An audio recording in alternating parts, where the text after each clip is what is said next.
Assalamualaikum warahmatullahi wabarakatuh. Waalaikumsalam warahmatullahi wabarakatuh. Selamat pagi untuk senior kami yang telah purna tugas maupun untuk perwira Pertamina yang pada pagi hari ini hadir dalam acara talkshow virtual Yakes Menyapa. Terima kasih Dr. Windu. Kemudian, sebelum sesi materi dimulai, izinkan saya terlebih dahulu untuk memperkenalkan sedikit tentang narasumber kita, Dr. Windu. Dr. Windu Kusumo MPHCH adalah seorang dokter dan praktisi hipnoterapi yang telah melanglang buana sebagai coach mindfulness di berbagai macam perusahaan maupun wilayah. Dr. Windu menjalani sekolah kedokteran di Fakultas Kedokteran Universitas Diponegoro Semarang, menjalani pendidikan Master of Service Management di Monash University Australia, dan Authentic School of Hypnosis Jakarta. Saat ini, beliau menangani klien dari berbagai perusahaan di Indonesia untuk pelatihan mindfulness maupun produktivitas kerja di hari ini. Marilah kita memasuki sesi materi. Kepada Dr. Windu, kami persilahkan. Terima kasih. Jadi Bapak Ibu, para senior, warga senior Pertamina, beruntung sekali saya bisa hadir di sini. Dan tadi di awal saya sudah mendengar Bapak Ibu saling bertegur sapa, sangat bersemangat. Kemudian postur tubuhnya tegak, wajah Bapak Ibu cerah. Sangat menyenangkan, kalau lihat suasananya itu sangat membangun dan positif. Tadi juga dari Bapak Mulyono menyampaikan bahwa bukan hanya program kesehatan, tapi yang paling penting adalah kepedulian. Kepedulian dari perusahaan, kepedulian dari pengurus, kepedulian dari sesama warga Pertamina kepada para seniornya. Ini yang paling penting dalam prinsip bagaimana kita menjalani hidup secara sehat dan bahagia. Nah, saya ingin berbagi tentang provinsi dengan angka harapan hidup tertinggi. Jadi ini ada data BPS tahun 2019. Di Indonesia, Yogyakarta masih menduduki peringkat tertinggi, Pak. Sekitar 74,95 tahun untuk usia harapan hidupnya. Seterusnya berikut sampai 71. Kalau lihat dari angka ini, sebenarnya Indonesia sudah cukup baik. Namun, pertanyaan bagi kita, kan yang punya usia itu kan Tuhan yang Maha Pengasih. Kalau yang beragama Muslim, Allah Subhanahu wa Ta'ala. Jadi angka ini bukan merupakan angka tertinggi, Bapak Ibu. Dan yang paling penting adalah bukan hanya usianya, tapi apakah kita selama menjalani masa ini, apakah kita sehat, dan apakah kita menjalani itu dengan bahagia. Kalau kita lihat definisi WHO, sehat itu adalah bagaimana kita bisa menjalankan fungsi kita, baik secara fisik, mental, maupun sosial. Sedangkan definisi bahagia, ini sangat unik, sangat individual, tiap orang beda-beda. Tapi kalau ditarik secara umum, bahagia adalah bagaimana kita puas dalam kehidupan ini, memerankan peran kita Bapak Ibu. Sebagai ayah, sebagai suami, sebagai istri, sebagai orang tua, sebagai kakek, atau bagi yang masih aktif sebagai karyawan, dan juga bagi Bapak Ibu yang sudah purna bakti, puas dalam perannya, bersyukur dalam perannya sebagai purna bakti. Sedikit berbagi Bapak Ibu, bahwa ini adalah 10 penyakit kronis yang paling sering ditemui di Indonesia untuk usia 60 tahun ke atas. Jadi ada stroke, jantung koroner, diabetes mellitus, darah tinggi, dan radang sendi. Jadi yang disusul oleh ada penyakit paru, obstruktif kronis, kanker, batu ginjal, gagal jantung maupun gagal ginjal kronis.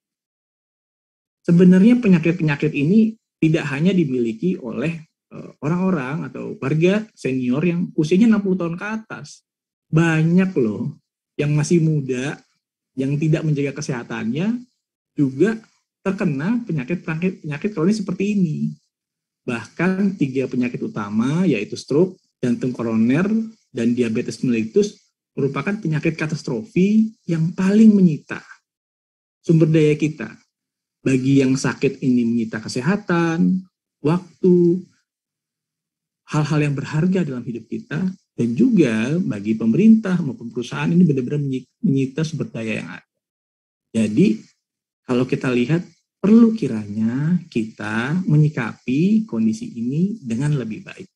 Saya sekedar berbagi pengalaman Bapak Ibu, bukan maksud saya untuk menggurui, namun hanya berbagi pengalaman yang mungkin pernah dialami oleh kawan, sejawat, ataupun keluarga yang kita sayang.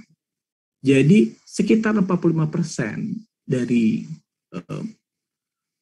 warga yang sudah usia 60 tahun ke atas itu mengalami sindroma adaptasi pasca pensiun.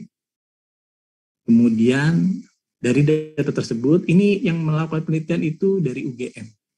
Sekitar 15-25% itu punya gejala untuk depresi ringan sampai sedang.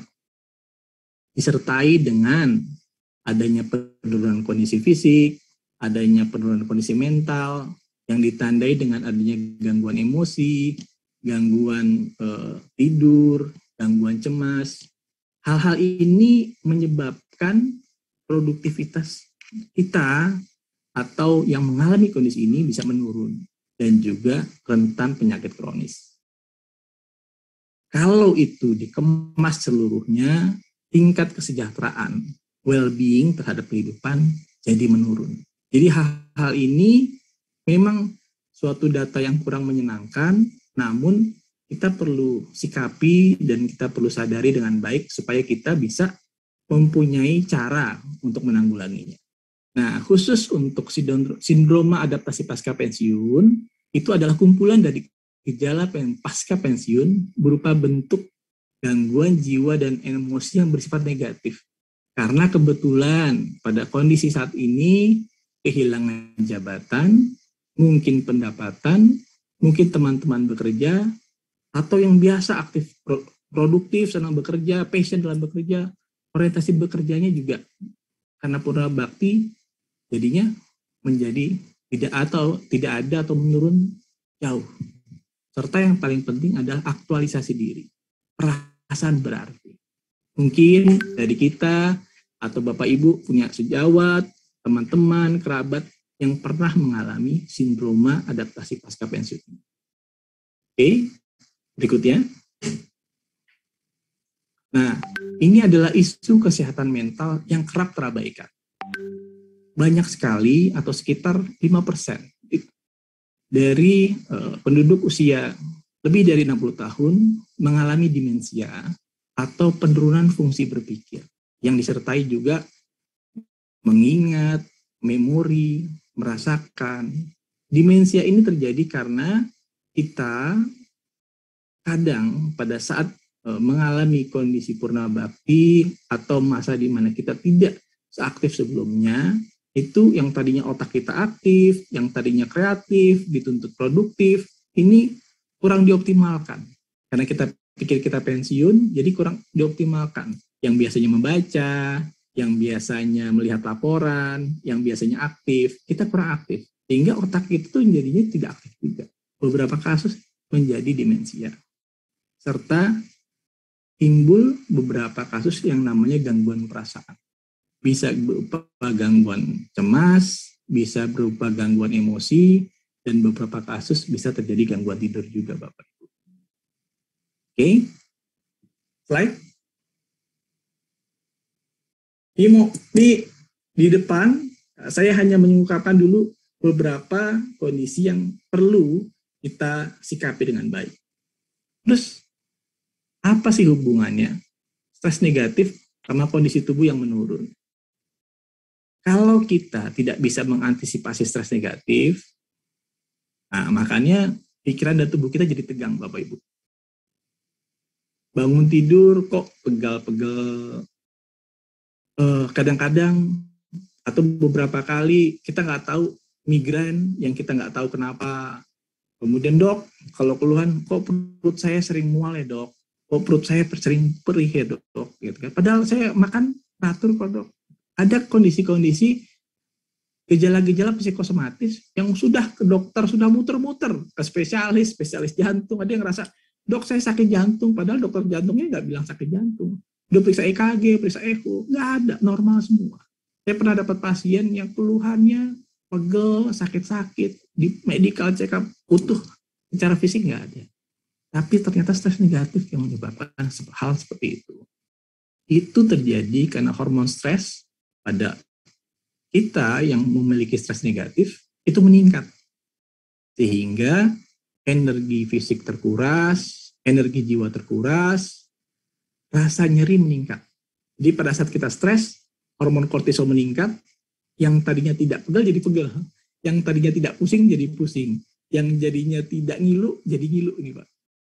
Nah, yang agak riskan imunitas kita menurun. Kalau bipolar, ini terjadi karena mungkin waktu kita masih bekerja, waktu kita aktif, kita terbiasa ada kondisi yang disebut craving terhadap adrenalin.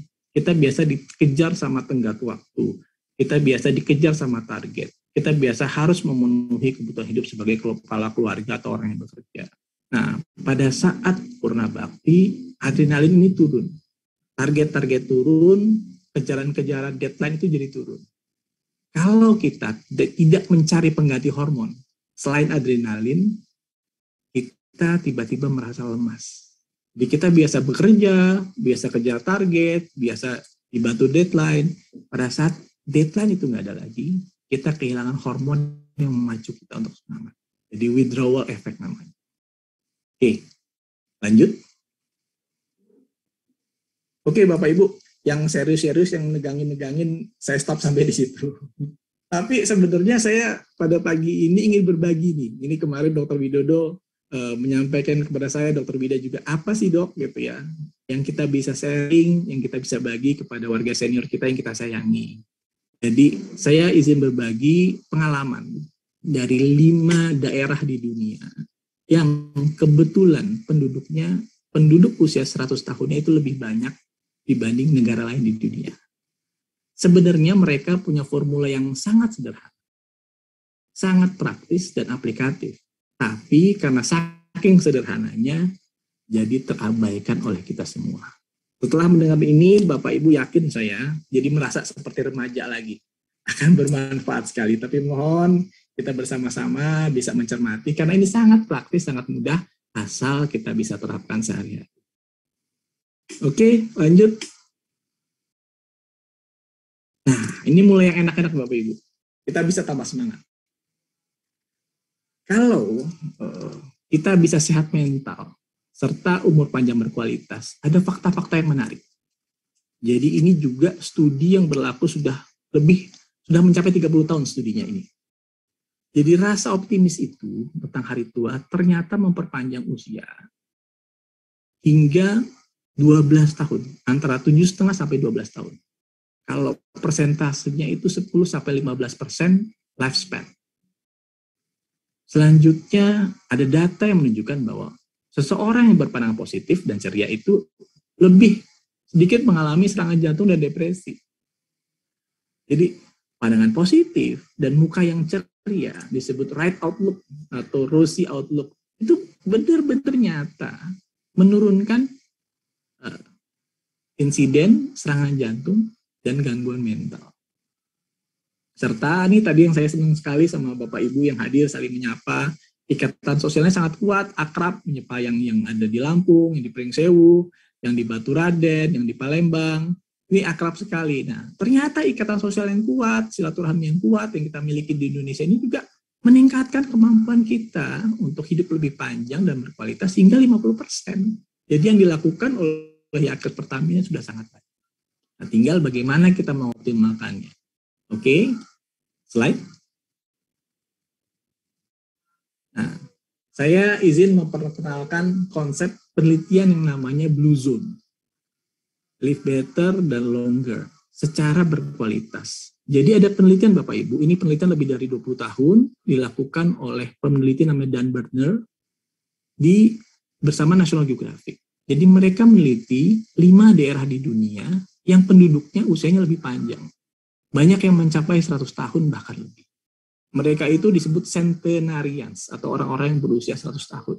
Bahkan jokingnya itu ini adalah daerah-daerah di mana orang itu lupa meninggal dunia.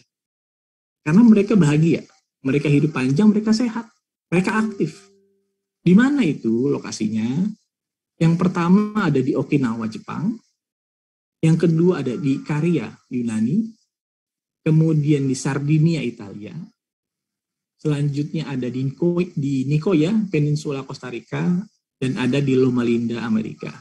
Kan menjadi pertanyaan bagi kita, ini rahasianya apa? Dan bagi mereka, saya yakin Bapak Ibu melihat ini, begitu tahu rahasianya nih, Bapak Ibu masih remaja muda nih, pasti tambah semangat menjalani hidup ke depan. Dan kita bisa, oh iya ya, ternyata hidup itu sederhana dan hidup itu perlu bersemangat. Oke, coba kita kulik satu-satu ya Bapak Ibu ya. Nanti kita bisa berdiskusi dan silakan, monggo apabila Bapak Ibu ingin bertanya, ingin berdiskusi, siap saya untuk sharing. Oke, slide. Nah, pertama nih, salah satu rahasia mereka adalah memiliki alasan kuat untuk hidup serta bangun setiap pagi. Jadi kalau di Jepang itu, di Okinawa, sebutannya adalah ikigai. Mereka menyebut itu sebagai semangat hidup, semangat bangun pagi. Ada yang dia untuk berlatih bela diri, ada yang untuk dia suka sama bonsai. Kalau di Nicoya, Costa Rica itu mereka sebut sebagai plan de vida. Jadi semangat menjalani hidup.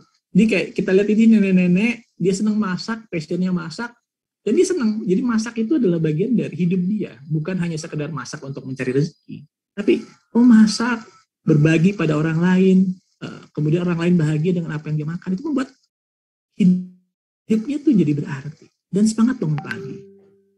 Dok, saya nggak bisa masak, saya biasa-biasa aja. Dok, saya juga nggak punya hobi bonsai. Terus ada loh saya kenal juga, dia itu cucu ikigainya itu. Dok, saya ini punya cucu gitu ya. Ada teman dekat juga udah usia udah menjelang pensiun Bapak Ibu, udah 60-an. Saya punya cucu dan sugesti saya ke diri saya, ke cucu saya, dia ngomong sama cucunya yang masih benar-benar balita umur 2 tahun, nanti ya sekarang kamu ngajak jalan-jalan kakek. Nanti kamu kalau sudah gede, sudah 18 tahun, kamu yang nyeterin kakek. Jadi ikigainya adalah, yuk, pengen melihat cucunya tumbuh, berkembang, menjadi pemuda yang gagah, pemuda yang bisa berjalan bersama dia, gantian nganterin dia. Dan itu adalah sugesti yang sangat kuat, sangat powerful. Sugesti-sugesti yang sederhana justru adalah sugesti-sugesti yang sangat kuat Bapak Ibu. Dan ini dipakai oleh para centenarian. Jadi kalau kita tahu seperti ini, jadi setiap pagi bismillah. Bagi yang umat beragama, kita mulai dari ibadah kita pagi hari, bisa dimulai dengan sholat subuh atau ibadah pagi hari. Bagaimana kita bangun tiap pagi dan bagaimana kita memacu bahwa hidup kita ini berarti. Lanjut. Yang kedua apa ya? Nah, yang kedua sederhana. Oke, slide. Bergerak secara alami. Bergerak alami ini maksudnya apa? Jadi para centenarian ini memang orang-orang yang aktif. Mereka aktif bertani, mereka jalan, mereka nggak mau diem, suka mampir ke rumah tetangga. Saya punya among istilahnya kakek di Lampung. Jadi istri saya kebetulan orang Lampung Barat. Itu beliau mencapai usia 92. Kemarin kebetulan sudah dipanggil oleh Yang Maha Kuasa, tapi memang sepanjang hidupnya nggak mau diem. Kalau rumah itu di dusun di Lampung Barat itu, maunya keliling ke tetangga aja. Maunya nyamperin cucu dari rumah ke rumah. Itu yang membuat beliau itu sehat. Nggak pernah mau menyerah. Jadi rajin bergerak secara alami. Kemudian produktif. Apa aja dikerjain. Dan apa hal-hal yang sederhana dalam kehidupan itu membuat kita itu juga menjadi sehat. Mulai dari bisa dari bertanam, bercocok tanam, bisa ke masjid pagi-pagi, bisa senam, atau yang masih bisa mengajar, atau yang masih bisa sharing bersama dengan teman-teman ikut kegiatan sosial, ataupun Bapak Ibu yang punya hobi sepeda, bergerak secara alami. Kalau di Indonesia gimana? Ternyata banyak orang-orang yang berusia sudah sangat senior, tapi aktif. Saya ingat pernah juga ke Lampung, kalau Bapak Ibu yang ada dari Lampung atau ada daerahnya Pantai Mutun. Nah, kami pernah acara keluarga mau ke beli ikan di Keramba. Nah, yang nganter kami itu Pak Haji, dia dengan saya ngajak saya sama istri saya, yuk kita ke Keramba ngambil ikannya. Dan dia mendayung perahunya, jadi kami naik sampan kecil, dia mendayung perahunya. Saya pikir beliau ini usianya 65-an lah, 65, 67 lah. Saya tanya sama dia, beliau kebetulan orang Sulawesi. Pak Haji usia berapa? Saya 92, kata dia. 92, dayung perahu dari kami, dari pantai ke Keramba. Wah, artinya sebagai seorang yang bocah di hadapan beliau, malu gitu. Saya merasa, waduh, luar biasa ini. Sejak itu saya merevisi doa-doa saya soal umur panjang, soal kualitas hidup. Ternyata orang umur 92 itu di Indonesia, bukan nggak usah jauh-jauh, masih bisa dayung perahu, masih bisa mancing ikan, masih bisa aktif berjuang. Ini sangat-sangat memotivasi. Oke, selanjutnya yang nomor 3. Nah, ini berparas cerah. Jadi para sentenarian Bapak Ibu pasti saya yakin punya orang tua, punya kerabat, punya saudara yang mbah-mbah gitu ya, udah usia tua, tapi satu pasti wajahnya tuh cerah, senyum gitu. Mereka happy faces dan memandang hidup itu indah apapun kondisinya. Jadi berparas cerah ini sangat berpengaruh terhadap hormon-hormon, terhadap kimia-kimiawi yang ada di dalam tubuh kita. Jadi saat kita berparas cerah, saat kita optimis sama kehidupan, ternyata ada reaksi kimiawi yang terjadi dalam tubuh kita, dan itu memulihkan sel-sel kita juga. Jadi penelitian lebih dari 20 tahun melihat bahwa orang-orang yang centenarian ini, dia gaya-gaya, Pak. Jadi walaupun usia lanjut, mereka senang, mereka gaya, mereka cakep-cakep gitu ya, dengan wajahnya yang cerah. Mereka berkesenian, mereka bertetangga, mereka aktivitas sosial, mereka bahkan banyak yang masih bekerja. Semuanya berwajah cerah. Oke? Lanjut. Nah, apalagi yang penting? Makan dengan bijak. Jadi, ayah saya juga kebetulan usia 79 tahun. Tidak ada, beliau punya diabetes mellitus, tapi saya sendiri nggak pernah mantang beliau makan. Saya cuma selalu mengingatkan beliau untuk makan dengan bijak.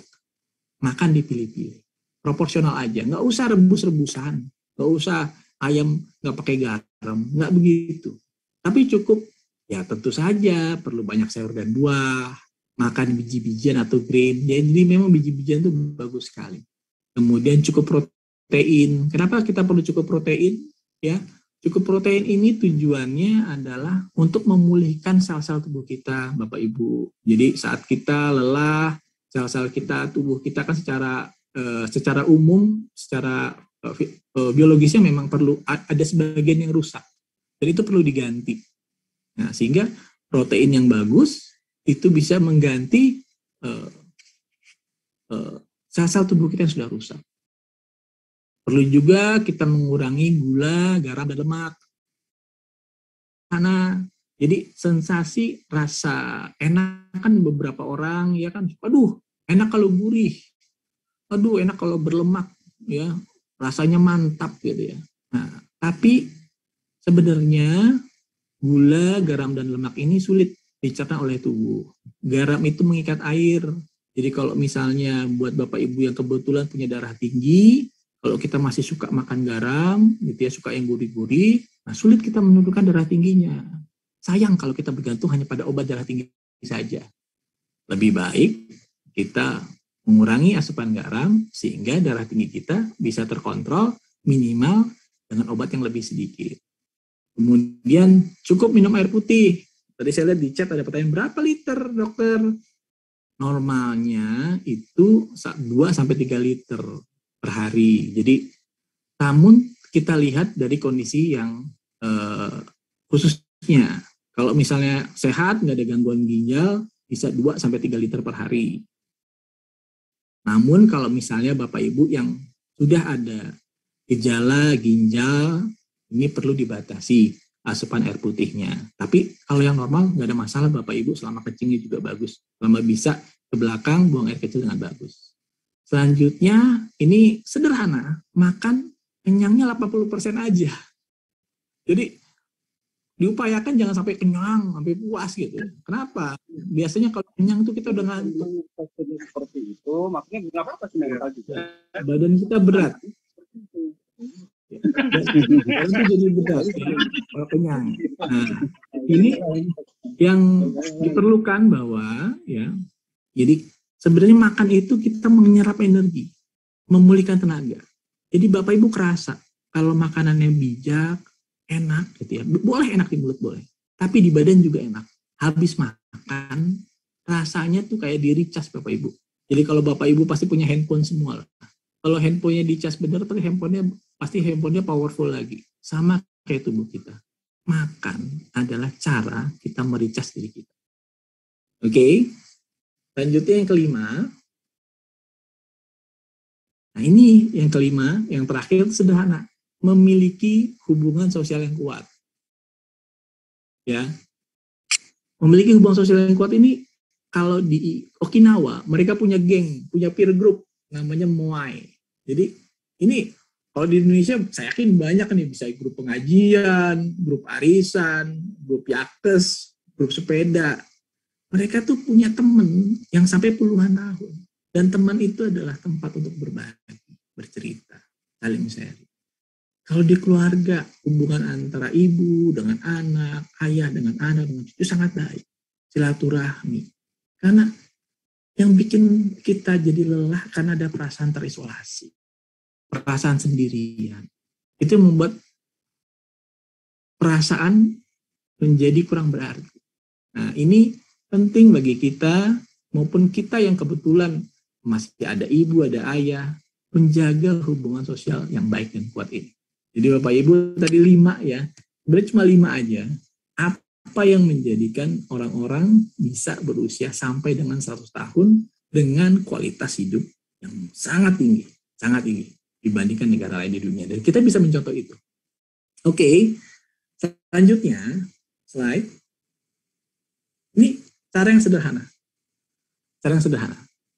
Hacking hormon bahagia. Kan tadi saya bilang bahwa sebenarnya bahagia itu adalah sangat subjektif. Tapi oleh tubuh itu ada, ternyata dikonversi, didefinisikan oleh hormon-hormon Bapak Ibu. Jadi ada 4 hormon bahagia nih, yang bisa menggantikan tadinya kalau kita dikejar-kejar deadline, tergat waktu, ditelepon sama bos gitu, itu hormon adrenalin yang membuat kita cepat lari kenceng gitu ya. Kemudian kalau kita stres, itu hormonnya kortisol yang meningkat. Badan kita jadi tegang dan sakit semua. Tapi kita hari ini belajar, ada 4 hormon bahagia yang kita bisa cetuskan secara praktis, secara gratis, secara aplikatif gitu ya. Ya sangat sederhana, sangat mudah, gratis, praktis, aplikatif. Yang pertama dopamin. Ini hormon penghargaan. Ya. Caranya gimana? Kalau ada keberhasilan kecil, ayo kita rayakan, nggak apa-apa. Misalnya Bapak Ibu habis beres-beres rumah, nih ibu-ibu gitu kan, habis bikin sarapan.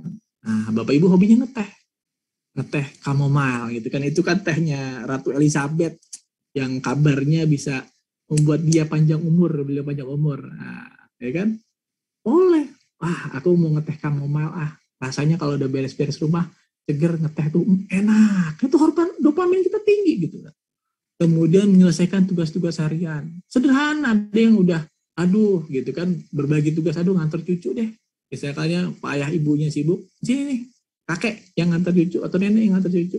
Sekedar melihat mereka melambaikan tangan di sekolah, itu meningkatkan dopamin kita, hormon penghargaan kita. Yang ketiga, kita melakukan me time atau hal-hal yang kita sukai. Apa? Terserah. Ada yang hobi tanaman, ada yang hobi ikan, ada yang hobi untuk bercocok tanam, ada yang hobi bongkar-bongkar elektronik. Bapak Ibu saat punya me time, hormon dopamin Bapak Ibu tinggi. Nah, kalau kita sedikit agak geser, kenapa sih orang-orang kalau misalnya ada yang ketergantungan sama rokok atau nikotin ya, itu sulit melepaskan ketergantungan rokok atau nikotin itu karena nikotin itu merupakan nyawa palsu dari dopamin. Dia mengisi tempat yang sama di otak kita yang namanya reseptor dopaminergic. Jadi itu adalah penghargaan palsu. Kita bisa meningkatkan dopamin kita dengan cara-cara yang sederhana seperti ini. Ya, Bapak Ibu. Nanti kalau mau tahu lebih silakan bertanya. Selanjutnya adalah oksitosin, hormon kasih sayang.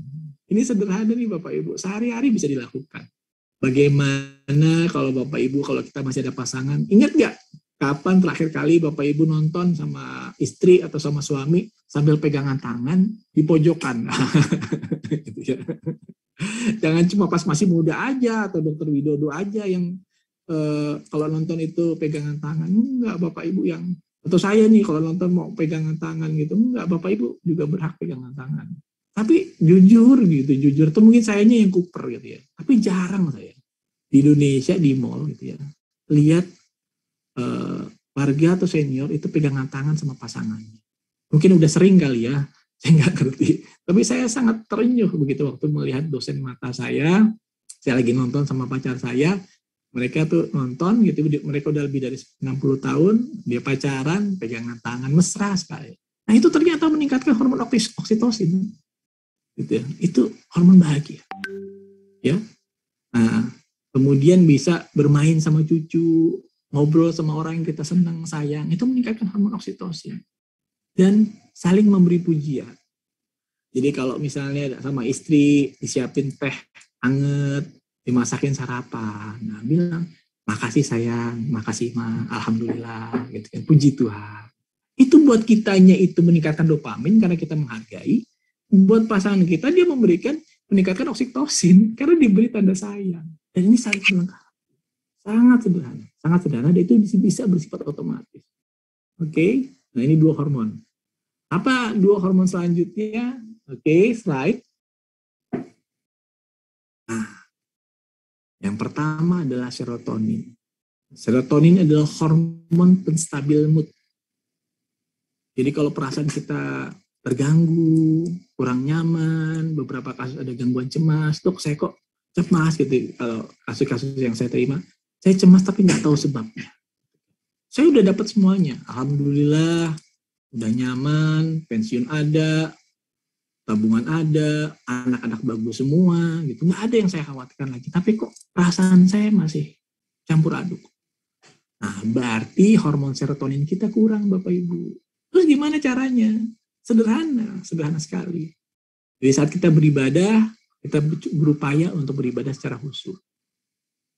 Atau kita bisa latihan napas. Ini latihan napas nanti saya ajarin. Cuma 5-10 menit ya, sederhana banget. Ya, kita bisa latihan napas. Bisa meditasi, bisa jogging sama jalan pagi. Nih, saat jogging atau jalan pagi, kita tarik napas, lepas napas, kita bersyukur sama Tuhan, kita bersyukur sama alam semesta. Ya, karena itu meningkatkan serotonin kita. Menstabilkan yang kita rasakan apa? Mood kita stabil, perasaan kita stabil. Dan tadi, apa sih definisi bahagia? Walaupun sangat subjektif, tapi disederhanakan, digeneralisir dengan rasa puas. Rasa puas terhadap kehidupan, apapun posisi kita, apapun peran kita. Karena indikator tiap-tiap orang beda. Tapi saat dia puas, saat dia bersyukur, maka dia mendekati level kebahagiaan tersebut. Hal-hal sederhana, berjemur sinar matahari, minum teh, itu meningkatkan serotonin. Oke? Nah, selanjutnya, hormon yang keempat dan sangat penting, ini adalah endorfin. Endorfin ini Bapak Ibu adalah morfin alami. Ya. Jadi endorfin ini adalah morfin dia sebenarnya, tapi alami, tapi gratis, tapi halal gitu, tidak dilarang oleh pemerintah gitu. Dia kekuatannya 100 kali lebih kuat dibanding morfin yang paling kuat. Kok dokter bisa ngomong gitu? Karena emang iya gitu ya. Karena saya pernah membantu kebetulan pasien yang dia ini pasca radioterapi kanker prostat. Usianya sekitar 53 tahun gitu ya. tapi kanker prostatnya itu sudah menyebar sampai tulang dan nyeri sekali, memang nyeri sekali, prihatin. Nah, pada saat itu istrinya menghubungi saya karena sang suami sulit tidur karena kesakitan. Kalau ngikutin rumah sakit Darmais itu udah ngasih obat pereda nyeri, bahkan sampai morfin yang bisa digunakan. Namun istrinya ngerasa bahwa sampai kapan suami saya bergantung sama morfin, dan morfin itu punya jam efektif. Setelah 4 jam dia nyeri lagi. Nah, sederhana gitu. Jadi waktu itu sederhana, kita latih napas. Jadi suaminya pada saat itu terapi sederhana, latihan napas, tarik lepas, relaksasi, ikhlas, dan ternyata tidur nyenyak, nggak sakit. Pada saat berhenti kesakitan, atur napas lagi, nyenyak lagi. Alhamdulillah saat ini kondisi beliau berangsur dengan pulih, radioterapinya sudah selesai, yang tadinya nggak bisa jalan sudah bisa jalan, di beliau juga terapinya juga bagus sekali, tapi rasa nyerinya tuh udah. Jadi kalau malam alhamdulillah udah tidur dengan baik, tidur dengan nyenyak. Tetap minum obat tapi tidak terasa nyeri. Kalaupun muncul dia bisa melakukan latihan napas itu. Ya, apalagi yang bisa meningkatkan hormon endorfin ini? Sering bercanda. Jadi saya senang kalau tadi ngeliat bapak-bapak bercanda gitu, saling menyapa gitu. Senang saya seperti ngeliat ini yang suka bercanda itu mertua saya. Benar suka bercanda. Beliau juga sudah pura bakti. Tapi kalau ngomong sama temennya kayak, jadi saya ngeliat kayak saya waktu SMA. Karena sangat lucu gitu ya, sangat kadang-kadang cenderung konyol gitu ngeliat beliau bercanda. Itu kalau mertua sendiri lucu bener, tapi itu yang membuat beliau tuh jadi sehat dan menikmati kehidupan. Beberapa hal lagi bisa sambil dengan berolahraga, ya olahraga yang rutin aja, yang alami saja, atau dengar musik, atau Bapak Ibu senang dengan aromaterapi atau essential oil. Ini meredakan nyeri. Tadi sempat disebut oleh Pak Mulyono, kadang-kadang kok ini ya gitu ya, badan pegel-pegel atau retak-retak, itu karena endorfin kita kurang. Jadi obatnya apa, Dok? Bukan pereda nyeri, bukan obat anti radang. Ya, kalau diresepkan kalau perlu. Tapi ternyata kita bisa loh membuat sendiri obat yang praktis, gratis dan aplikatif tadi ya, gitu ya. Dengan begini rasa nyeri jauh berkurang, bahkan bisa sampai hilang. Oke, selanjutnya. Slide. Nah, ini nanti saya minta waktu Bapak Ibu 5-10 menit aja ya, untuk sedikit latihan relaksasi dan sugesti positif. Ya. Gunanya tadi latihan napas itu apa dan kenapa kita perlu sugesti positif. Ya. Oke, lanjut. Nah, apa sih manfaat latihan napas? Bapak Ibu, napas itu adalah anugerah Tuhan ya kan ya, yang anugerah Tuhan yang diberikan kepada kita secara gratis, dan secara itulah kasih sayang sebenarnya dari alam semesta. Karena saat kita nggak bisa bernafas, kita nggak bisa hidup pasti. Saya pernah dipanggil ke rumah sakit, beberapa rumah sakit ya, dengan kasus itu kebetulan sudah cancer terminal, sudah minum morfin level yang sangat tinggi, tapi pasiennya masih susah tidur. Jadi dokternya, keluarganya manggil saya untuk sederhana sekali, Dok, Mama ingin bisa tidur, Dok, Mama nggak bisa tidur, gitu ya. Nah, yang dilatih adalah napasan. Sudah pakai oksigen nggak membantu, pakai obat nggak membantu. Jadi ternyata nafas itu membantu. Ternyata latihan nafas, tarik, lepas dengan teknik yang benar itu sangat membantu untuk relaksasi, baik tubuh maupun pikiran. Saya waktu bertanya tuh nggak berani, Bapak Ibu bilang, Pak ikhlas ya Pak, Bu ikhlas ya Bu. Aduh ya Allah, saya nggak berani ngomong gitu. Saya takut sama malaikat-malaikat. Tapi saya cuma bilang sama beliau, menawarkan, Bapak Ibu mau tidur nyenyak ya, mau istirahat ya, dan mereka mau. Pada saat mereka mau, mereka bernafas dengan tenang, moodnya stabil, endorfinnya meningkat, nyerinya, sesaknya perlahan mereda. Menjadi berkali lipat kalau kita booster dengan keyakinan positif. Karena keyakinan kita itu merupakan doa, merupakan obat bagi diri kita. Namun obat itu hanya bekerja kalau pikiran dan tubuh kita rileks. Kalau tidak, itu Bapak Ibu seperti kalau kita sholat nggak khusyuk, kalau kita beribadah tapi pikiran kita ada di tempat lain. Susah kita tanya, sholatnya khusyuk nggak? Bingung kita jawabnya. Doa apa tadi? Kita bingung. Nah, latihan nafas dan relaksasi itu membantu agar kita tenang, kita nyaman, endorfin kita naik, dan pada saat itu kita bisa meminta pada Tuhan. Yang hal yang apa sederhana ya, Tuhan, mohon saya diberikan kesehatan, mohon saya diberikan kebahagiaan, dan saya bersyukur atas hidup saya. Sederhana ya Bapak Ibu, yang penting positif. Yang penting positif. Karena pikiran bawah sadar kita, tubuh kita suka dengan bahasa yang positif. Oke, selanjutnya, slide. Nah ini ya, nanti habis ini kita latihan napas. Ini diajarkan latihan napas ini Dr. Widodo, Bapak Ibu senior, Pak Mulyono, oleh perusahaan-perusahaan besar, oleh Google, oleh Nike. Mereka sudah menggunakan teknik nafas, teknik relaksasi, atau beberapa sebut mereka meditasi atau mindfulness. Tapi filosofinya sangat sederhana. Nanti Bapak Ibu selama 5-10 menit, mohon Bapak Ibu bisa bernafas dengan tenang. Bersama saya, kita bersama-sama nih latihan bersama teman-teman yang kita sayang ya. Kita berpikir di sini aja dulu. Nggak melakukan hal lain, kita gak usah kemana-mana dulu ya. Nah, caranya sederhana. Anggap aja pikiran kita tuh seperti kupu-kupu. Dan nafas Bapak Ibu seperti bunga. Ya. Hinggapkan kupu-kupu, pikiran Bapak Ibu di atas bunga. Fokus hanya pada nafas. Nanti saya bantu kalimatnya, kata-katanya saya bantu. Dan ini latihan yang sederhana Bapak Ibu, cukup 5-10 menit aja, 2 kali sehari, tapi efeknya yakin di Bapak Ibu. Pereda nyeri yang tidak perlu itu tidak perlu lagi. Yang tadinya susah tidur itu jadi mudah tidur. Ya. Yang tadinya sering perutnya gangguan, mah, lambung itu menjadi menurun jauh. Yang tadinya sering pegal-pegal saat Bapak Ibu latihan napas, endorfin Bapak Ibu tinggi, makanya pegal-pegal itu akan menghilang, akan menurun secara signifikan.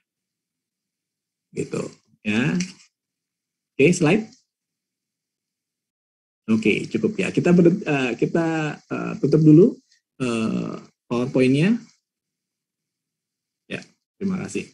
Jadi Bapak Ibu, Dr. Wida, kita minta izin Dr. Wida ya. Mungkin 5 sampai maksimal 10 menit ya Dr. Wida. Bisa ya? Siap, Dokter. Oke, Bapak Ibu, sama-sama ya kita berarti Bapak Ibu ya. Sederhana saja Bapak Ibu. Sederhana, namun ini teknik yang proven, teknik yang terbukti. Bapak Ibu boleh buka mata, boleh tutup mata, posisi tubuh yang nyaman, ya biasa saja, tegak gitu ya. Saya cuma minta waktu itu Bapak Ibu 5 menit sampai 10 menit saja. Tolong handphone dimatikan, atau nggak usah dimatikan, di vibrate lah, geser kanan kiri lah. Bisa itu dijawab. Oke ya Bapak Ibu ya. Oke, pelan-pelan, sederhana Pak ya. Ya, bagi yang menutup mata, alhamdulillah. Lebih baik tutup mata Bapak Ibu. Bagi yang mau matanya terbuka, nggak apa-apa juga. Ini bebas, posisi bebas yang penting nyaman. Oke, Bapak Ibu bisa tutup matanya, perlahan-lahan. Oke, bernafas dengan nyaman dan teratur. Ayo Pak, Bu, kita buat endorfin kita meningkat. Senyum saja. Bagi yang Bapak Ibu beragama Islam, Kristen, Hindu, Buddha, silakan bersyukur pada Tuhan. Ya. Setiap kali menarik nafas, Bapak Ibu menarik udara yang bersih yang alam semesta berikan pada kita. Setiap kali menghembuskan nafas, kita lepaskannya. Rasa lelah, rasa capek, semua rasa yang kurang nyaman kita lepaskan. Oke. Sederhana, di depan, fokus pada nafas. Rasakan pikiran Bapak Ibu seperti kupu-kupu. Nafas Bapak Ibu seperti bunga. Perlahan-lahan kita fokus pada nafas kita. Pikiran kita hanya tertuju pada nafas kita. Saat kita menarik nafas, rasakan Allah itu maha baik. Tuhan itu maha baik. Ini mukjizat yang gratis, yang sederhana. Kita diberikan kesehatan. Kita diberikan usia yang produktif. Luar biasa. Berkah yang luar biasa. Saat kita hembuskan napas, rasakan Bapak Ibu, rasa nyeri, rasa sedih, rasa berat. Kita lepas. Kenapa? Tuhan itu maha baik. Tuhan itu penerima semuanya. Tuhan itu adalah tempat untuk kita bersandar. Untuk tempat kita mencurahkan perasaan. Kita curahkan. Saat menarik nafas, rasakan Bapak, Ibu seperti mencas energi. Saat melepaskan nafas, lepaskan energi negatif. Bagus, luar biasa. Saya lihat Bapak Ibu luar biasa. Tarik nafas, buang nafas, lepaskan.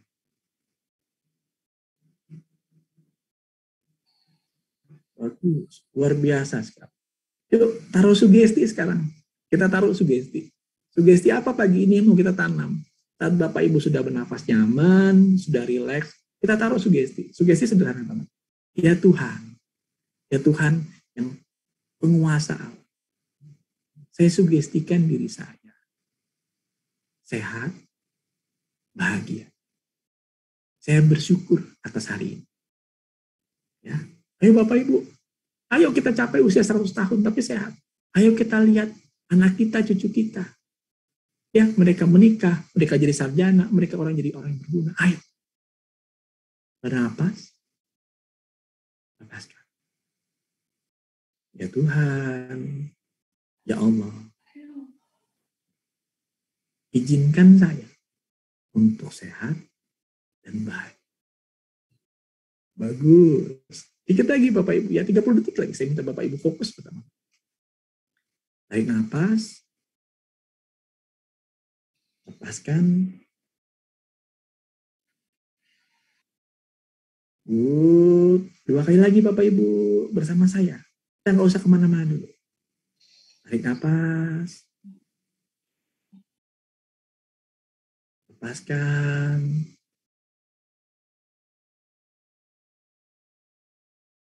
Good, luar biasa. Sekali lagi Bapak Ibu, tarik nafas. Ucapkan, saya sehat, saya bahagia, saya bersyukur. Oke, Alhamdulillah. Silakan buka matanya Bapak Ibu, luar biasa. Luar biasa Bapak Ibu semua, keluarga Senior Pertamina. Oke. Bisa dilatih di rumah ataupun dalam diskusi. Demikian Dr. Wida. Silakan Dr. Wida.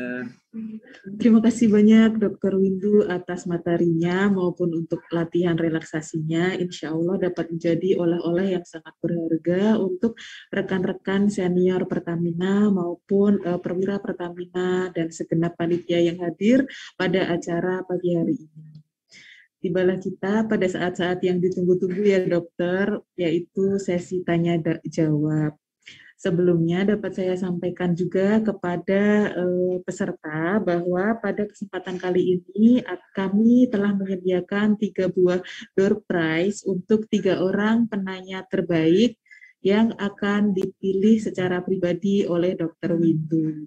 Sehingga saya mohon antusiasnya dari peserta Bapak Ibu senior maupun peserta perwira Pertamina agar dapat mengikuti sesi tanya jawab dengan baik. Selain untuk door prize penanya, kami tentunya juga menyediakan door prize untuk undian maupun door prize sesuai dari yang diserahkan Bapak Mulyono, yaitu voucher BBR. Mohon berkenan dari Bapak Ibu peserta untuk mengikuti acara hingga akhir. Tanpa membuang waktu lagi, saya persilahkan kepada peserta untuk raise hand atau angkat tangan. Baik, saya sudah melihat ada 3 partisipan yang raise hand. Yang pertama, Bapak Supriyono, saya persilahkan. Apakah yang terbaik itu melepas pernafasannya dari mulut atau dari hidung? Dari Dr. Windu, kami persilahkan untuk langsung menjawab. Ada bermacam teknik Bapak Ibu. Dan pada saat ini saya sampaikan bahwa tidak ada satu teknik yang lebih baik dibanding yang lainnya. Ya. Memang kalau kita bicara teori latihan nafas yang baik adalah kalau kita bisa menarik nafas dari hidung, kemudian kita keluarkan melalui mulut, namun tidak dihembus, tapi berdesis ya. Ya, jadi kita tarik nafas dari hidung, kita lakukan lewat mulut. Apa esensinya? Yang paling penting energinya, Bapak Ibu. Saat bernafas, kita yakini kita mendapat energi dari alam semesta. Kita bersyukur atas karunia Tuhan. Atas karunia Tuhan. Jadi pada saat kita menarik nafas itu, sugesti kita, kepercayaan kita, 100% aku yakin bahwa Tuhan, alam semesta ini memberi kita obat. Gitu ya, obat yang gratis, praktis, aplikatif.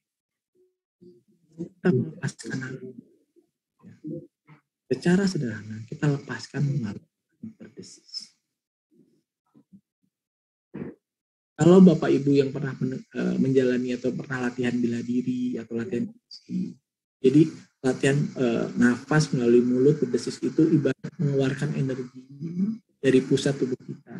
Ada yang di bawah pusar, ada yang di perut, ada yang di dada. Namun dikeluarkan secara proporsional. Pun pada prinsipnya nggak masalah Pak, dok saya lebih nyaman kalau dari hidung, nggak apa-apa. Yang penting sugestinya yang masuk. Dok, boleh nggak tangannya sambil bergerak? Boleh. Sambil begini? Boleh. Sambil begini? Boleh. Sambil begini? Boleh. Sambil zikir dok? Boleh. Sambil saya berdoa, doa serius?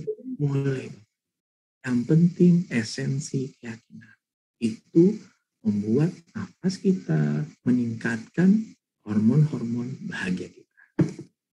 Demikian Pak Supriyono. Pertanyaan baik Pak.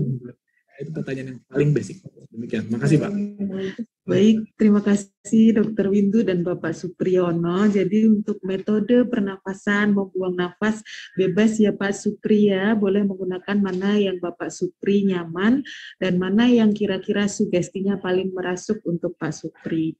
Terima kasih Dr. Windu untuk jawabannya.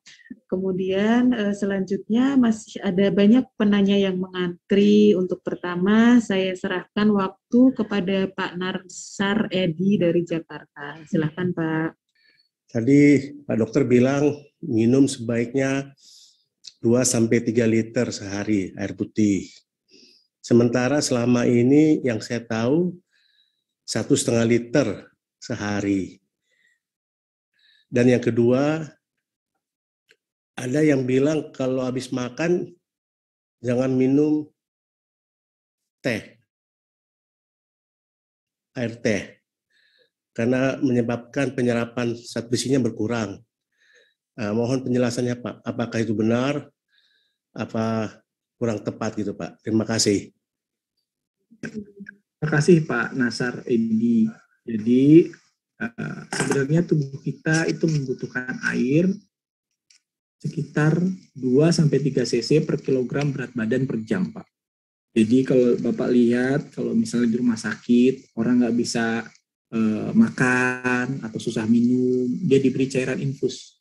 Nah, kalau sama sekali cairan infusnya tergantung antara 1,5 liter sampai 3 liter per hari. Gitu ya. Namun kondisi ini sangat subjektif, tergantung kondisi kita maupun kondisi yang lain. Jadi ada seorang yang dia suka aktivitas, suka berolahraga atau dia naik sepeda. Nah itu dia dehidrasi Pak, keringetan banyak, keluarnya banyak gitu ya. Selama buang air kecilnya bagus, maka minum banyak gak masalah. Jadi dikit-dikit ke belakang nggak apa. Jadi kalau kita lihat, kalau botol-botol minum itu Pak, ada yang sampai 1,5 liter, bisa habis minum 2 kali. Intinya apa? Bagus supaya kita bisa rehidrasi selama filtrasi dari ginjal.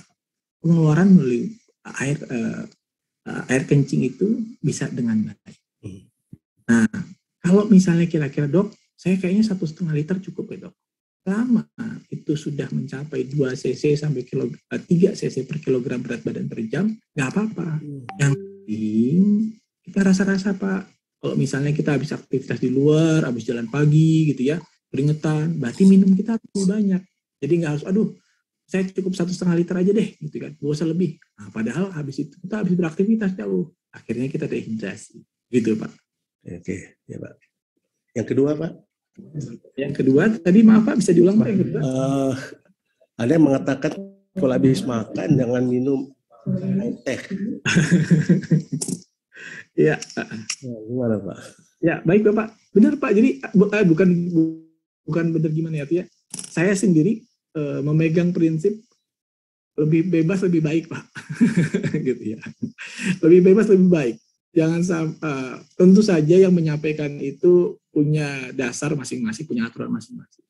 Tapi teh itu mempunyai senyawa yang sangat baik buat kesehatan. Sangat baik. Dia punya sangat baik buat kesehatan. Gak apa-apa minum teh. Ya bagus. Mau sarapan, mau setelah makan. Yang perlu berhati-hati kalau setiap makan minum teh manis Pak. Itu harus hati-hati gitu kan. Kayak saya pernah kuliah di Semarang, di Ponorogo itu, kalau saya pesen teh pasti dikasih teh manis. Gitu. Dari Bapak Ibu dari Semarang atau dari Jawa gitu ya. Kalau nggak pesen, saya teh tawar aja gitu kan. Nah, dikasih teh manis pasti sama orang Semarang itu. Nah itu gitu ya, itu yang kejadiannya. Ayah saya kebetulan dari Jogja, beliau sangat suka teh manis, nggak masalah. Begitu umur 63 kena diabetes. Gitu ya.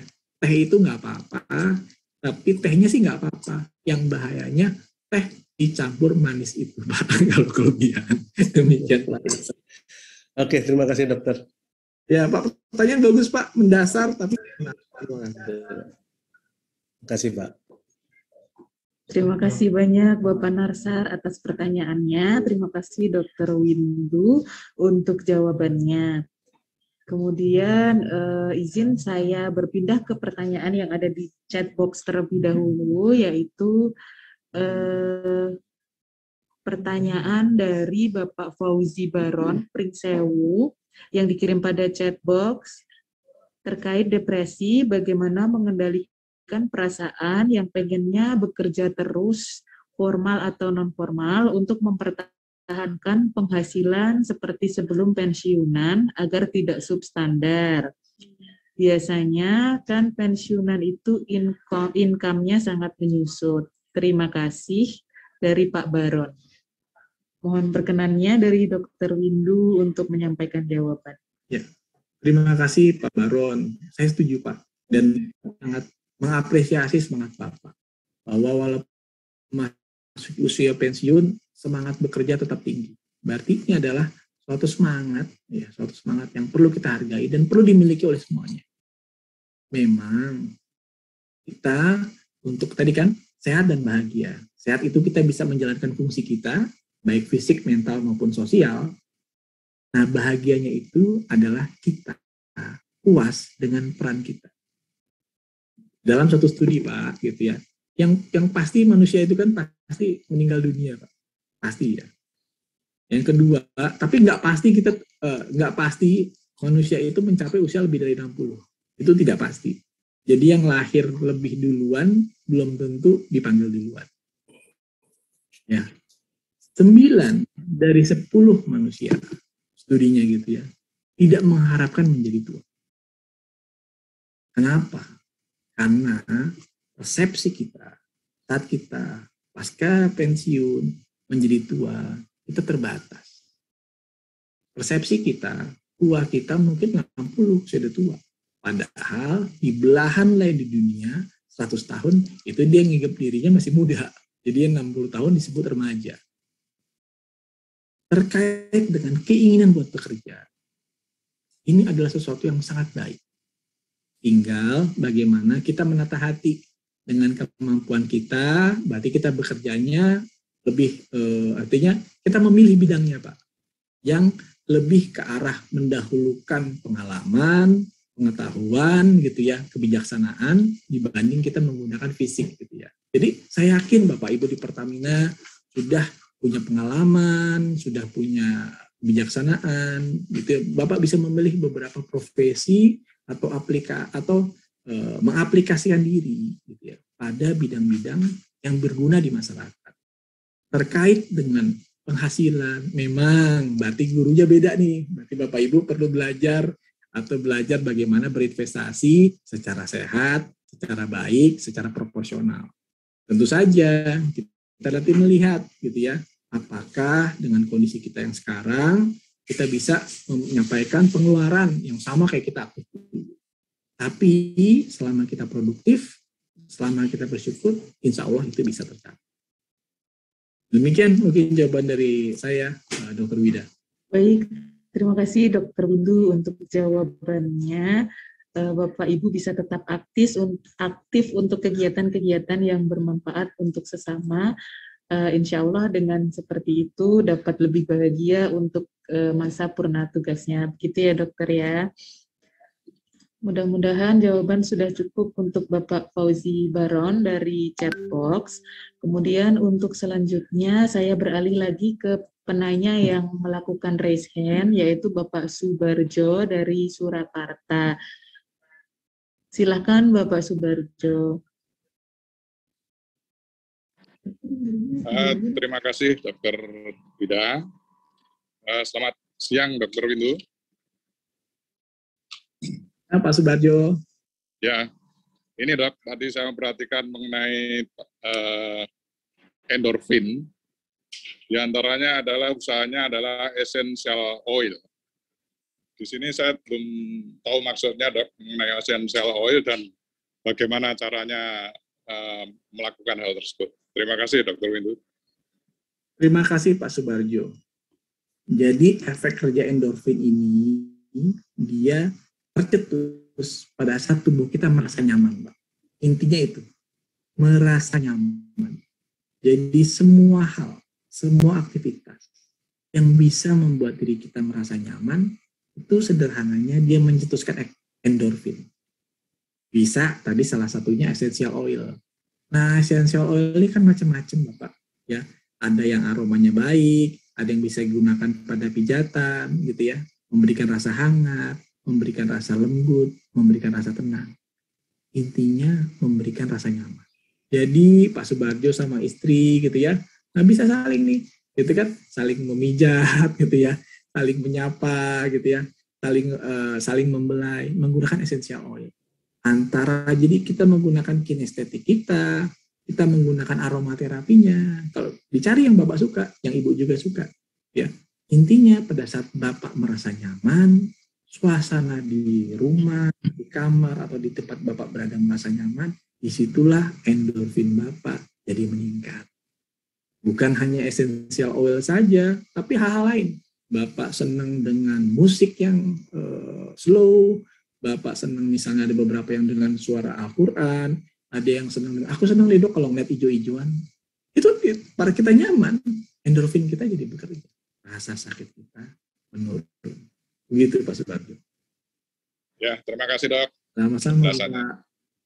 Terima kasih banyak Dr. Windu dan Pak Subarjo. Mungkin ada sedikit tambahan dari saya ya Dok terkait pertanyaan dari Bapak Subarjo. Apakah benar Dokter bahwa memberi itu efek bahagianya lebih lama daripada membeli Dok? Memberi lebih bahagia daripada memberi gitu ya. Ya Dok, mohon masukannya Dokter. Ya memang, jadi kan tadi ada salah satu hormon ya, tadi dari keempat hormon tadi ada hormon namanya oksitosin, hormon kasih sayang. Dia tereksitasi meningkat saat kita memberikan penghargaan kepada orang yang kita sayang ataupun orang lain. yang membuat, jadi saat kita memberi, gitu ya, sebenarnya iya esensinya kita memberi kepada orang lain. Tapi kalau dari bahasa energi, dari filosofi energi, sebenarnya kita memberi makan energi kita. Kita memberi makan jiwa kita. Makanya sedekah itu baik untuk jiwa. Makanya donasi itu baik untuk jiwa. Karena walaupun secara fisik kita memberi kepada orang lain, namun secara esensi energi, kita memberi makan. Kita memberi energi buat diri kita, dok. Nah, kalau bicara membeli gitu ya, membeli ya baik-baik saja. Tinggal kan bicara asas manfaatnya. Kalau yang dibeli untuk manfaatnya besar tentu saja akan panjang. Tapi kalau misalnya seseorang membeli karena suatu keinginan, bukan hanya kebutuhan, biasanya efek nyamannya itu hanya sebentar saja. Karena dia membeli berdasarkan, mungkin dokter, berdasarkan emosi, memuaskan emosi, bukan kimiawi hormonalnya. Begitu Dokter Wida.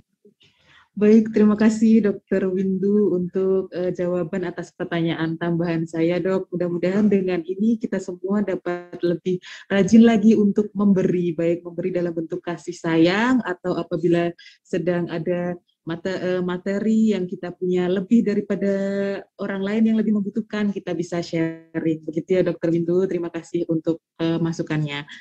Kemudian izin saya sampaikan kepada Bapak Ibu, untuk sesi tanya jawab akan berlangsung hingga pukul 11.15 waktu Indonesia Barat. Mudah-mudahan Bapak Ibu berkenan dan Dr. Windu masih terus berkenan bersama kita semua ya dokter. Ya. Siap dok. Kemudian untuk selanjutnya saya izin membacakan lagi untuk penanya yang sudah raise hand. Dari saya yang paling atas adalah Bapak Tristamto di Makassar. Silakan Bapak Tristamto. Baik, terima kasih Dr. Windu telah memberi kesempatan pada saya untuk bertanya. Saya umur 77 tahun dokter. Anjuran-anjurannya dipaparkan tadi sebagian besar sudah saya laksanakan. Jalan pagi, kena matahari, dan sebagainya. Saya penderita hipertensi dari minum obat seumur hidup. Ada satu kali saya melakukan, karena tinggi saya 155, terus berat saya pada waktu itu 63 kilo. Karena saya agak sulit berpakaian, jadi saya mulai diet, mengecilkan diri. Anak-anak saya tegur dengan teman-teman, wah jangan kamu kasih kurus-kurus begitu, kamu kelihatan tambah tua. Udah biasa aja, makan yang sehat, yang secukupnya. Itu saya minta pendapat dokter. Itu satu. Kedua, saya sering baca dan terganggu dengan medsos, katanya begini, katanya begitu, kanker apa semua. Tapi saya selama minum obat seumur hidup itu dokter, hanya terganggu agak sering kencing. Itu saja dokter. Nah itu bagaimana dengan minum air? Kalau saya minum air banyak, kencing dokter. Barangkali itu saja. Terima kasih sebelumnya dokter. Terima kasih Pak Tristamto. Salam sehat nih Bapak nih jadi usia seperti ayah saya nih. Jadi saya sangat apresiatif Bapak. Masih kelihatan masih segar gitu ya. Pak, alhamdulillah Pak. Sebenarnya lucu nih Pak kalau di Indonesia itu gitu ya. Kita kadang-kadang kita super sensitif atau kita sensitif atau orang-orang kadang-kadang beberapa kasus julid gitu ya, bahasa julid. Kalau kita gemuk gitu ya, dibilang, kok jadi gemukan gitu ya. Kalau kita olahraga langsing gitu ya, langsing enak, tapi kadang-kadang orang bilang, kok jadi kurusan ya, stres ya gitu ya. Kadang-kadang gitu. Namun, ya. Nah, ini beda waktu kalau misalnya ya memang budayanya tiap negara, tiap bangsa punya budaya berbeda-beda ya. Kalau misalnya saya pernah sempat di pendidikan, kalau kita kurusan mereka pasti bilang, oh you looking great, you must be exercise, dia bilang begitu kan. Cuma kalau kita kadang-kadang begitu kita kurusan, loh kok ini ya jangan kurus-kurus, nanti dikira stres, kurang makan, nah gitu ya. Tapi esensinya Pak Tristamto sendiri yang merasakan. Pak Tristamto yang merasakan bahagia itu adalah kepuasan bagi diri Anda, bukan orang lain. Bukan netizen, Pak. Ya kan? Kalau Bapak merasa, oh dengan lebih langsing, badan saya lebih ringan, pembawaan saya lebih enak, Iya, Dok. saya lebih nyaman, tata baju saya lebih steady. Enak, Pak. Udah, diikutin saja. Dan saya yakin istri Bapak, anak-anak Bapak pasti senang. Gitu ya, pasti senang. Kenapa? Saat kita bahagia, hormon bahagia kita terpancar. Dan energi itu menyebar ke orang-orang sekitar kita. Iya. Kita nggak bisa melayani semua pernyataan netizen, Pak. Itu sih. Ya, ya. Tapi sambil bercanda ya, Pak. Kemudian terkait sama prostat, memang ini adalah organ yang dimiliki oleh setiap laki-laki. Dan pria yang di atas umur 60 tahun ke atas memang mempunyai kecenderungan untuk hipertrofi atau pembesaran prostat. Dan ciri-ciri dari pembesaran prostat adalah salah satunya adalah poliuri, yaitu kita sering kencing karena memang volumenya itu saat kita mengalir tidak terlalu lancar. Tinggal tadi bagaimana Bapak konsultasi sama dokter Bapak gitu ya, supaya volume Bapak minum itu tetap cukup. Volume Bapak minum tetap cukup, Bapak tetap minum obat untuk mengatur gitu ya agar prostat Bapak bisa terjaga. Ya. Nggak usah terlalu khawatir, Pak, atau dipikirin jauh-jauh nanti begini nanti begitu. Enggak, jalani aja, syukuri saja, nikmati saja kesehatan yang ada. Karena prostat dimiliki oleh semua laki-laki di dunia. Begitu, Pak, jawaban dari saya. Ya, dokter. Terima kasih, dokter. Terima kasih. Sama-sama, Bapak. Selamat sehat ya. Terima kasih, Dokter Windu. Terima kasih, Bapak, atas pertanyaannya. Kemudian yang selanjutnya kepada Bapak Bambang SPR, saya persilakan Pak untuk menanyakan langsung. Selamat siang, dokter. Saya umur sudah 72 lebih sedikit. Yang ingin saya tanyakan mengenai tensi, dok. Tensi itu yang normal untuk umur 72 itu berapa, dok? Soalnya saya selalu tensi naik turun, bisa 60, 90, kadang-kadang 140, 90, kadang-kadang 150, 90. Itu yang normal berapa, dok? Terima kasih, dok. Itu aja. Ya, baik-baik, Pak. Jadi sebenarnya kalau kita bicara soal tensi itu kan angka yang dikonversi dari bagaimana jantung kita itu memompa darah ke seluruh tubuh. Ya. Sejalan sama usia, secara alami dan normal, usaha dari jantung untuk memompa darah ke seluruh tubuh itu menjadi semakin besar. Jadi ada kenaikan yang secara biologis masih ditoleransi, Pak. Ya. Karena jantung kita kan tidak seperti waktu usia muda. Jadi batasnya berapa? Kalau kita bicara teori gitu ya, antara 140 batas atas mmHg, bawahnya 90 mmHg. Selama masih dalam koridor itu, selama masih belum ada keluhan yang lain, dan kembali lagi Bapak izin, tergantung kondisi ya Pak, Bapak perlu mencek ini ke dokter penyakit, dokter Bapak atau dokter penyakit dalam, apakah sarannya itu seperti apa? Gitu kan, kalau saya secara general itu masih dalam batas toleransi. Yang penting Bapak dalam beraktivitas merasa nyaman dan tidak ada keluhan yang lain.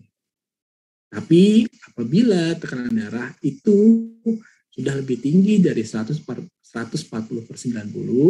dan itu berlaku dari 3 bulan dalam beberapa kali pemeriksaan, tentu saja kita perlu bertanya pada dokter, kira-kira kita perlu nggak minum obat.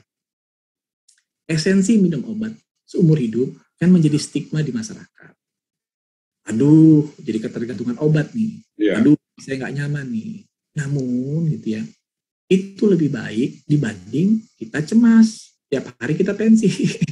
Tiap pagi kita tensi. Ya. Jadi naik turunnya bukan gara-gara darah tinggi, Pak, tapi gara-gara cemasnya, Pak. Oh, iya. Ya gitu ya. Jadi orang sering itu, atau bahkan yang anak muda lah mau divaksin COVID, tensinya 160/100 ya. Jadi bukan gara-gara darah tingginya, gara-gara dia cemas. Nah, ya. Jadi Kalau memang seperti ini, saran saya nanti Bapak kontrol atau medical check up ke dokter di Pertamina gitu. Sarannya bagaimana? Baiknya bagaimana? Itu yang kita ikuti. Ya Pak Bambang ya. Siap dok, siap. Siap, selalu sehat. Terima kasih. Semangat, ya. Semangat, mantap. Matursun, terima kasih. Sami Bapak. Terima kasih Bapak Bambang dan Dr. Windu untuk pertanyaan maupun jawabannya. Kita masih ada waktu beberapa menit lagi, insya Allah masih cukup. Kepada Bapak Agusman, waktu saya persilahkan Pak. Assalamualaikum dok. Waalaikumsalam Pak, silakan Pak Agusman. Saya Agusman dari Padang Pak. Ya.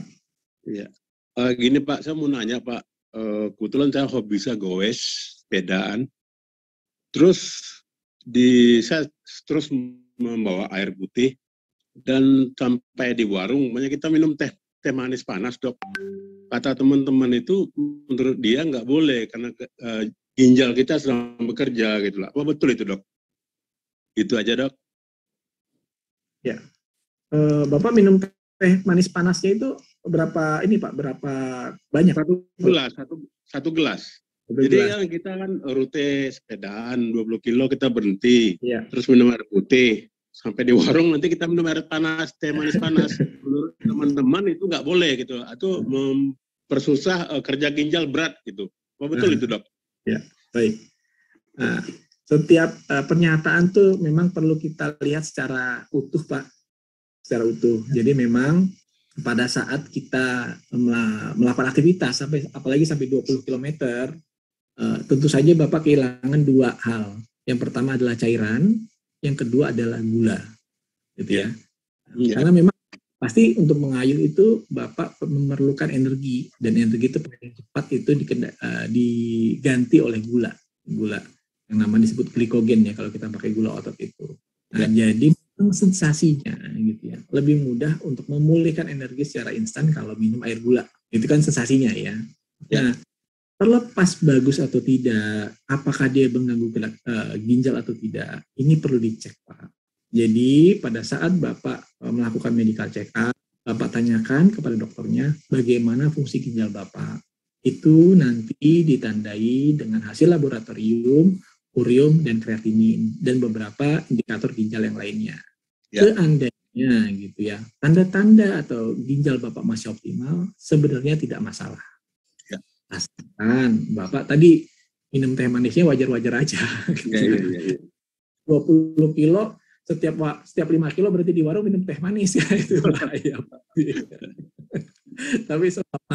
Tapi selama Bapak medical check up fungsi ginjal Bapak bagus, kemudian Bapak tidak diabetes gitu, kemudian Bapak merasa itu masih dalam jumlah yang wajar, masih baik-baik saja Pak. Cuma sekali mohon diperhatikan hal-hal yang tadi saya sebutkan di atas.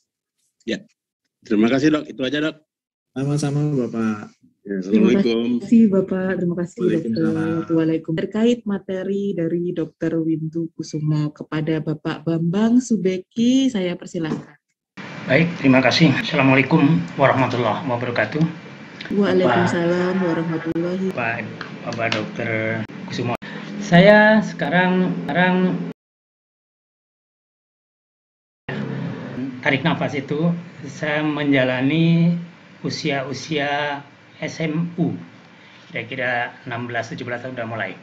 Yang mau saya tanyakan ini saat atau sebelum tarik nafas itu saya rutin diajarkan untuk minum 1 gelas air putih dan setelahnya juga 1 gelas. Nah, saat masih SMU maupun saat masih kuliah itu biasa, bahkan kurang. Tapi sekarang kalau minum 2 gelas sebelum tarik nafas dan sudah malas, itu pipisnya jadi lebih sering. Nah, pertanyaannya, apakah ini kebiasaan yang baik untuk saya lanjutkan dengan minum minimal 1 gelas sebelum dan 1 gelas lagi sesudah tarik nafas. Yang kedua dokter, ini materinya bagus sekali untuk kami-kami para pensiunan, juga mungkin yang lebih muda dari kami-kami yang belum pensiun juga bagus. Saya mau izin ini saya upload di channel YouTube milik saya pribadi maupun milik Himpana Cabang Banyumas. mohon izin sekarang untuk saya upload. Saya terima kasih. Waalaikumsalam warahmatullahi wabarakatuh. Dokter Windu, silahkan dokter. Ya, terima kasih Pak Bambang Subaghi. Ini pertanyaannya bagus sekali. Jadi memang kita pada saat tentu saja organ tubuh kita pada saat kita usia di bawah 20 tahun, kemudian 20 sampai 40, 40 sampai 60 itu tentu saja optimalisasinya berbeda-beda. Tapi seperti gambaran bahwa sebenarnya kantung kemih kita itu akan tercetus rangsangan ingin buang air kecil apabila sudah terisi kurang lebih sekitar 300 cc, Pak. 300 cc. Jadi kalau misalnya kita minum banyak, kemudian kantung kemih kita itu terisi sampai dengan 300 cc, tentu saja akan ada dorongan untuk kita berkemih atau buang air kecil. Nah, ini mungkin yang menyebabkan dulu waktu Bapak SMA, dia nggak apa-apa gitu kan. Tapi begitu udah usia 10, kandung kemihnya lebih sensitif. Ya. Jadi kalau saya melihatnya bukan masalah ini kebiasaan baik atau tidak. Ini minum air putih adalah kebiasaan baik. Tinggal mungkin volumenya saja yang Bapak pikirkan di mana itu membuat Bapak nyaman. Selama masukan untuk minum air putih cukup dan buang air kecilnya seimbang, nggak ada masalah. Tapi kalau kiranya sudah mengganggu gitu ya, kiranya itu menjadi membuat tidak nyaman, berarti volume minumnya yang lebih ditakar. Itu saja, Pak. Dan dengan tadi saya ke teman-teman, sekiranya Bapak anggap ini bermanfaat, saya juga bersyukur dan terbuka saja, Pak. Semakin banyak kita memberikan manfaat buat teman-teman, buat umat, insya Allah itu akan jadi sangat mudah. Berarti diizinkan dok ya, untuk bisa lebih sebarluaskan lagi, terutama bagi yang membutuhkan karena tidak sempat mungkin mengikuti saat ini. Matur nuwun. Sami-sami Bapak, terima kasih. Terima kasih banyak Bapak, terima kasih dokter untuk jariah ilmunya, insya Allah selalu bermanfaat. Dan waktu saat ini sudah menunjukkan pukul 11.31 waktu Indonesia Barat, maka dengan berat hati saya harus menutup sesi tanya jawab kali ini. Terima kasih untuk Dr. Windu dan marilah kita sama-sama terus menjalankan tips-tips dari Dr. Windu untuk menjaga kualitas hidup kita lebih baik, sehat dan bahagia hingga usia lanjut. Tadi dengan berpengharapan, bergelak alami, berparas cerah atau selalu tersenyum, makan dengan bijak atau seimbang dan tidak sampai kekenyangan, memiliki hubungan sosial dan kuat, serta menjalankan trik-trik dari Dr. Windu untuk meningkatkan hormon-hormon kebahagiaan, termasuk dengan cara latihan nafas ya dokter. Mudah-mudahan materi pada pagi hari ini serta sesi tanya jawab bermanfaat untuk kita semua. Terima kasih dan mohon maaf atas kesalahan atau kekurangan saya selaku moderator dalam acara pada pagi hari ini. Sampai berjumpa kembali lain waktu, lain kesempatan dalam keadaan yang lebih baik lagi. Marilah bersama kita membaca hamdalah untuk menutup sesi tanya jawab. Alhamdulillahirabbil alamin. Wassalamualaikum warahmatullahi wabarakatuh. Izin saya kembalikan waktu kepada MC.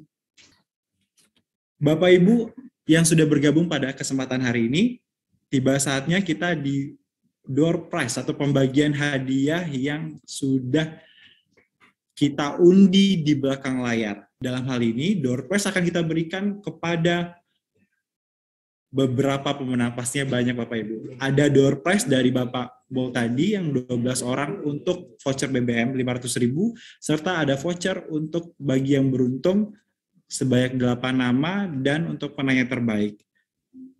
Untuk pemenang door prize pada talk show hari ini. Selamat. Yakes menyapa edisi 15 Juni 2022, pemenang door prize. Selamat kepada Bapak Supriyono Baturaden, Bapak Suryono Sutopo, Bapak Dasio S, Bapak Sukardiningsih, Bapak Kurairo Haslan, Ibu Nur Latifah, Bapak Kasih Jatno, Bapak Tristamto, Bapak Ismo Jojati, dan Jofridal Johor. Kepada Bapak Ibu yang sudah disebutkan namanya atau terdapat di layar, mohon menuliskan nama, alamat lengkap, dan nomor telepon di chat box untuk pengiriman door prize. Bapak Ibu yang masih join, baik, selanjutnya lanjut untuk pemenang voucher BBM. Selamat kepada Bapak iPhone Abadi Baros, Bapak Dasmalawati, maksud kami Ibu Dasmalawati, Bapak Munaji Amari, Bapak Asmiwar Rasjid, Bapak Kusbiantono Anton, Bapak Joni Victor Pandairot, Bapak Bambang Hirawan, Bapak Asep Suparman Prabumuli, Bapak Agusman, Bapak Rohadi, Bapak Malkis Ismail, dan Bapak Anan Zohdi Lampung. Selamat untuk para pemenang yang sudah diundi mendapatkan voucher BBM senilai Rp500.000. Silakan menuliskan nama, alamat lengkap, dan nomor telepon di chat box untuk pengiriman door prize. Selamat ya, Bapak-Bapak. Ini selamat kepada Bapak Ibu yang menang voucher BBM serta voucher belanja dari Yakas Pertamina. Untuk hal itu akan kami kirimkan ke alamat Bapak Ibu dengan cara menuliskan nama dan alamat lengkap serta nomor telepon di kolom chat kita hari ini. Alamatnya yang lengkap ya Bapak Ibu, ada kalau ada RT RW, kelurahan, kecamatan supaya apa? Terima kasih Bu Nene. Ya, selamat kepada Bapak Ibu yang sudah join atau yang belum mendapatkan, masih ada kesempatan untuk mendapatkan melalui 3 penanya terbaik.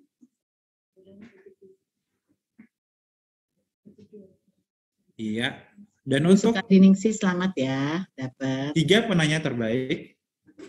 Selamat kepada Bapak Supriyono, Bapak Tristamto, dan Bapak Bambang Subekti. Ayo, selamat ya. Ya, ini untuk penanya terbaik. Terima kasih telah menonton. Sampai jumpa pada video berikutnya. Wassalamualaikum warahmatullahi wabarakatuh.